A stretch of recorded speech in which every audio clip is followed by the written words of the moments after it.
आज की वीडियो में 10वीं की हिंदी चैप्टर नंबर 2 विश्वनाथ कहानी का हम सब्जेक्टिव क्वेश्चन आंसर करने के लिए जा रहे हैं। पिछले वीडियो में हम सब प्रसंग व्याख्या वाला का क्वेश्चन नंबर को तक कंप्लीट कर चुके हैं। खोखा का क्वेश्चन लेकर के चलते हैं, इसका आंसर बताते हैं। खोखा के दुर्लित स्वभाव के अनुसार इस सेनों में सिद्धांतों को भी बदल लिया था। इसका आंसर देखिए। सेन दंपति अपनी लड़कियों को सभ्यता सुसंस्कार का पाठ पढ़ाए थे। वे अपने घर में शिष्टता का व्यवहार कायम करने के लिए अपने 5 बेटियों को सुशिक्षित करने का भरपूर प्रयास किए थे। लेकिन जब खोखा का आविर्भाव हुआ तब वह जीवन का अपवाद समझा गया। चलते हैं आगे।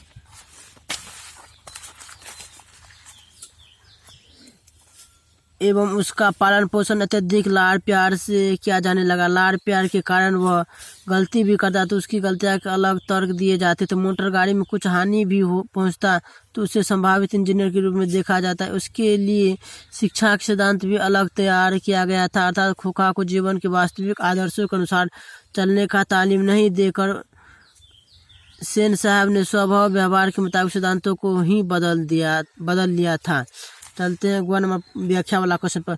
ऐसे ही लड़के आगे चलकर गुंडे चोर और डाकू बनते हैं। देखिए, ये सब क्वेश्चन हम इसलिए करवा रहे हैं ताकि एक भी प्रश्न आपसे छूटे ना एग्जाम में, और हम बढ़िया समझा करके बता रहे। देखिए, प्रस्तुत पंक्ति में सेन साहब के कथन के माध्यम से बताया गया है कि महलों में निवास करने वाले अपने को मर्यादित समझते हैं और झोपड़ी में रहने वाले को दमन करने में अपना शान समझते हैं। उन्हें अपना बच्चा होनहार निर्जन दिखाई देता है, जबकि झोपड़ी में पलने वाला भावन बच्चा भावी गुंडा चोर और डाकू नजर आता है।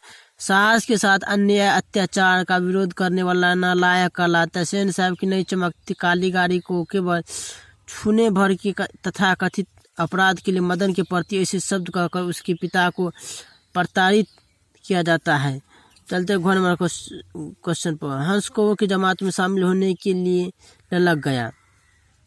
सेन दंपति में खोखा का पालन पोषण लाड़ प्यार में हो रहा था। उसे बुद्धिमान बालक के रूप में देखा जाता था। उसमें इंजीनियर की संभावना दिखती थी, जबकि मदन एवं उस तरह के अन्य बालक उपेक्षित थे। उसकी तुलना में कौओं से करने में सेन दंपति नहीं हिचकिचाते थे। एक दिन खोखा गली में खेलते हुए मदन एवं उसके साथियों के बीच पहुंचा। स्वच्छंद रूप से बच्चों को खेलते देखकर खोखा का मन भी खेलने को मचल गया। लेखक के अनुसार उस समय ऐसा प्रतीत हो रहा था कि उस हंस कौओं की जमात में प्रभावित होकर उनमें शामिल होने के लिए लग गया। चलते हैं 6 नंबर क्वेश्चन पर। सेन साहब और उनके मित्रों के बीच क्या बातचीत हुई और पत्रकार मित्र ने उन्हें किस तरह उत्तर दिया। एक दिन का वाक़या है कि ड्राइंग रूम में सेन साहब के कुछ दोस्त बैठे गपशप कर रहे थे। उनमें एक साहब साधारण हैसियत के अखबार नवीस थे और सेन साहब के दूर के रिश्तेदार भी होते थे। साथ में उनका लड़का भी था, जो खोखा से भी छोटा पर बड़ा समझदार और होनहार मालूम पड़ता था। किसी ने उसकी कोई हरकत देखकर उसकी कुछ तारीफ कर दी और उन साहब ने पूछा कि बच्चा स्कूल तो जाता ही होगा, इसके पढ़ने की पत्रकार महोदय कुछ जवाब देते। सेन साहब ने कहा, मैं तो खोखा को इंजीनियर बनाने जा रहा हूँ, और वे ही बातें दोहरा कर वे थकते नहीं थे। पत्रकार महोदय चुप मुस्कुराते रहे। जब उनसे फिर पूछा गया कि अपने बच्चे के विषय में उनका क्या ख्याल है, तब उन्होंने कहा, मैं चाहता हूं कि वह जेंटलमैन जरूर बने और कुछ बने, उसका काम है, उसे पूरी आज़ादी रहेगी। सेन साहब इस उत्तर के शिष्ट और परछन व्यंग्य पर ऐंठ कर रह गए। चलते हैं 7 नंबर क्वेश्चन पर। मदन और ड्राइवर के बीच विवाद के द्वारा कहानीकार क्या बताना चाहता है।